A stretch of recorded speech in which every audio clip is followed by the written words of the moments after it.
What's up? Welcome to the Being Beautifully Honest podcast channel. Thanks for being here, being subbed. If you're not, hit the button. And if you're listening on YouTube, hit that like. It's like walking in the room and hitting that light switch. Let's brighten up the place and get into this beautifully honest reaction.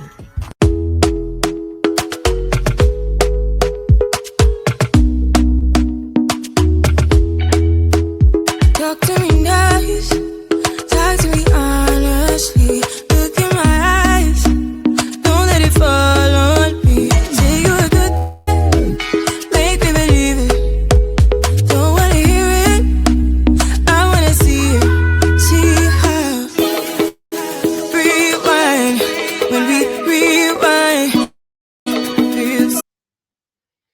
Yo, man, when I tell you, it just keeps getting real. I had an opportunity last evening, and I'm just getting a chance to get to it now, to go through the pages of this complaint that was filed against Tyler Perry by Derek Dixon. And listen, we were talking about Christian Keys before, and listen, it hasn't been confirmed, but it's definitely been alleged in the complaint that Tyler Perry and Tyler Perry Studios paid off Christian Keys and others. So he isn't the only one. Christian Keys was just the only one that we know of that came out and did a video, but speaking ambiguously and, giving anonymous tips of who he was actually talking about, but giving people the belief that he was talking about Tyler Perry. So in this lawsuit, he is alleging that Christian Keys was paid off. So it's giving a lot of credence to the thought by people that, yeah, that's the reason why Christian Keys went silent.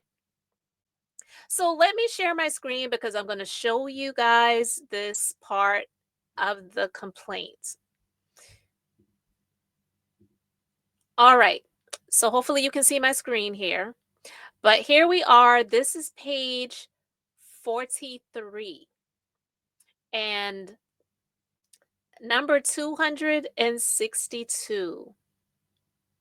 Defendants, and each of them knew or should have known that their employees, including but not limited to Tyler Perry, had a history of engaging in unlawful or dangerous conduct that could cause injury to plaintiff and others, yet failed to take any action to prevent such injury.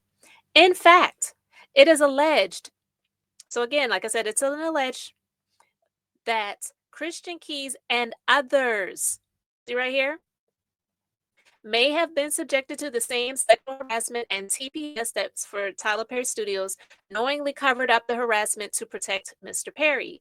TPS allegedly took actions against Mr. Keys, including not limited to paying Mr. Keys certain money and threatening him.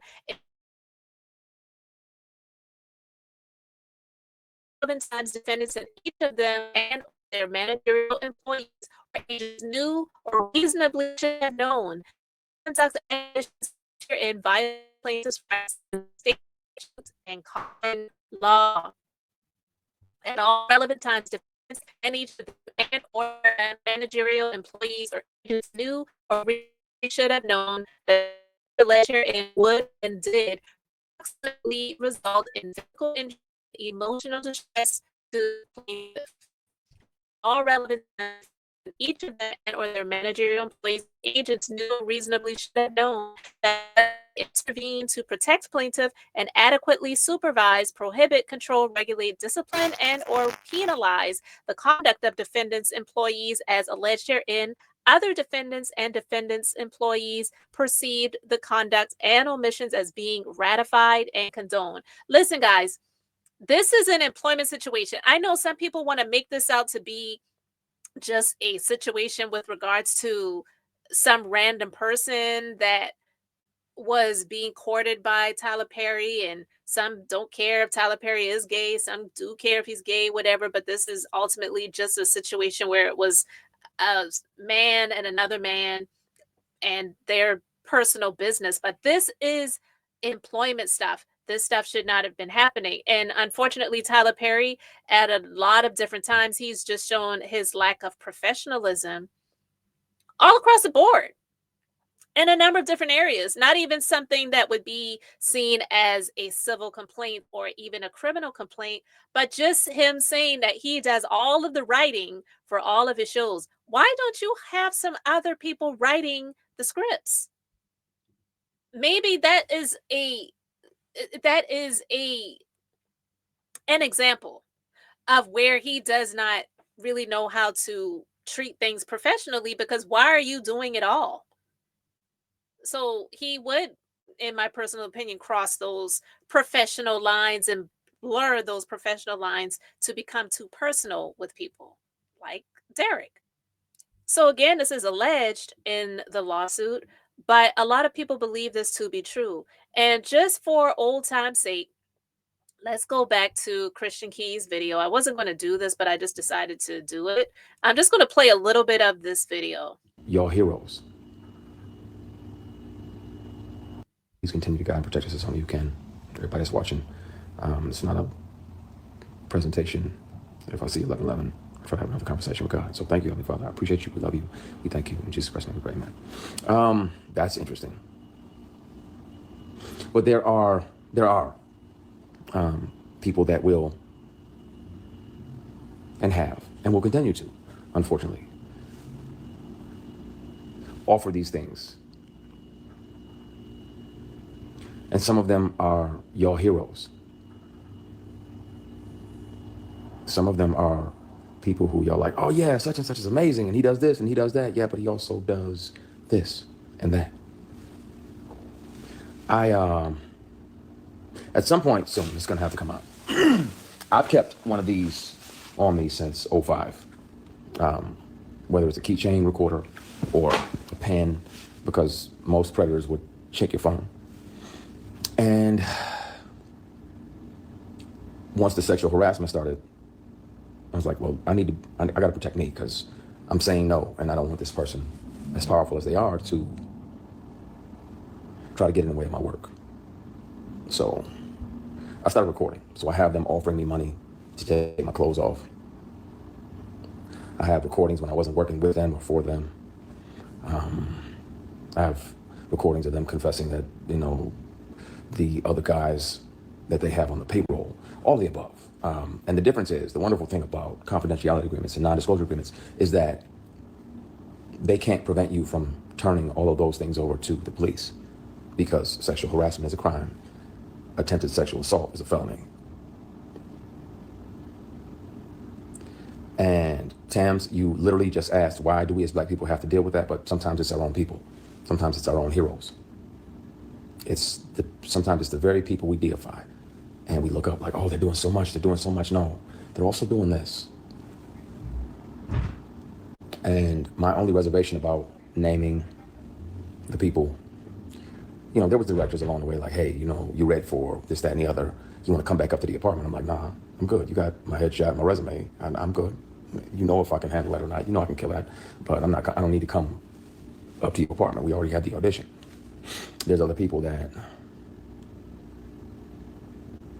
I want to say everything, and my brother was like, nah, not yet. I want to tell it on the mountain, over the hills, and everywhere. I want to speak on it. And the good news is that they don't even have to believe me. Hopefully they would, but even if they don't, they can hear this person. Since sexual harassment started, I've carried many recorder devices on me, keychains, pens, thumb drives with a charged battery that get 6, 7, 8 hours, all the above. So I have the conversations. I really want to air that shit out, because it bothers me when I'm alone at night. Like, man, the world is celebrating this person, and they don't even know the shady and predatory way in which this person moves. So who else could he have been talking about? He definitely, in my personal opinion, I have to say that because I wasn't there, but my personal opinion is he definitely was talking about Tyler Perry. Who else would he be talking about, and especially in terms of the work that he does, be deified, be worshipped, doing so many things for black people, this, that, the other. You worship him because he does this, but he also does this. I believe he's talking about Tyler Perry, period. And you say you had all of those things on recording. So if we're going by Derek Dixon's complaint, which again, his complaint has allegations in it as well. There's nothing in it that is confirmed. He doesn't show any receipts of payments from Tyler Perry Studios, or all of the above to Christian Keys or others, like he said in this lawsuit. But also, it is the fact that Christian Keys said he had all of those things on recording of the person's voice. So if he was threatened by Tyler Perry not to put anything out there, blah blah blah blah blah, I feel the threats were because Christian Keys wanted to continue his career. He wanted to continue doing the things he's doing in that arena of acting and writing, producing the shows, and he has something to do with, or maybe he was the one that created all the Queen's Men. It was an exchange. Well, okay, you know that I got you on recording. There's nothing you can do about that. And you know that this actually is a crime, even if it's maybe not a criminal crime, it's a civil crime. I am due to be compensated. So he was compensated heavily and healthily, in my personal opinion, because he said he has the things on recording. So he just went away, disappeared, uh went, ghost when it comes to all of the stuff that he put out there. That was almost an hour long live. All right. So to have in this lawsuit that he was paid to be silenced as well as some other people, and he, I believe, was silenced. He may not be completely silent altogether where he's not even on social media anymore. He actually is. I think his last post was yesterday, but nothing about this stuff, right?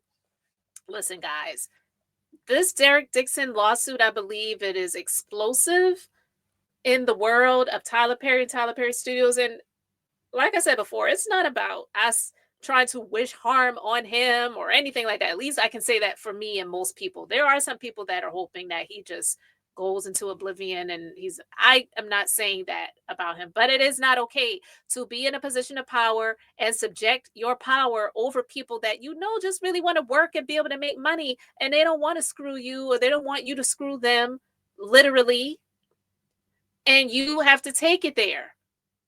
And someone asked the question, why, I think actually Tasha K and other people were, saying, why, when they have so much access, they could have so many people that would just be willing to let them do whatever they wanted to do to them, but they'll go after people that really don't have an interest in them. Like I said before, because it's not about pleasure, it's about power. It's about subjecting the power that they have over people. It is a strong spirit when it comes to a lot of these people when they get in these positions of power, where they just want to exert and exact the power that they have obtained over the time, over the years, with the money and the access and all the stuff that they have, where they just want to exert their power and see people that they know really wouldn't have anything to do with them if it had not been for what they are able to give to them, grant them, pay them, hire them for, whatever the case may be. So they'll use that power to be able to gain more access to these people. And it's not cool. It's demonic in some ways, to be honest with you. But I digress. I wanted to share that. Want to know what you guys think about it. So let me know your thoughts in the comments. Thanks for being here, liking, and subscribing. I'm Beth, just being beautifully honest. So until next time, I wanted to keep it brief, beautiful, and now I'm going to say bye.